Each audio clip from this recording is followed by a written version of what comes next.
You ask Tiger to solve. This deals with linear equations with one unknown. The final result is n equals -3. Let's solve it step by step.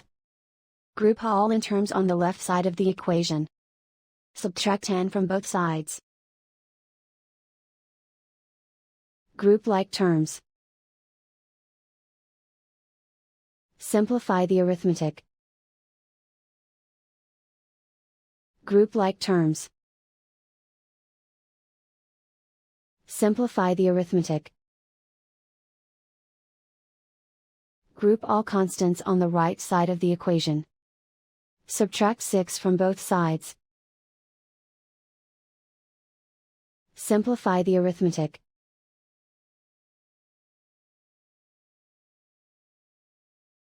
And so the final result is n equals -3.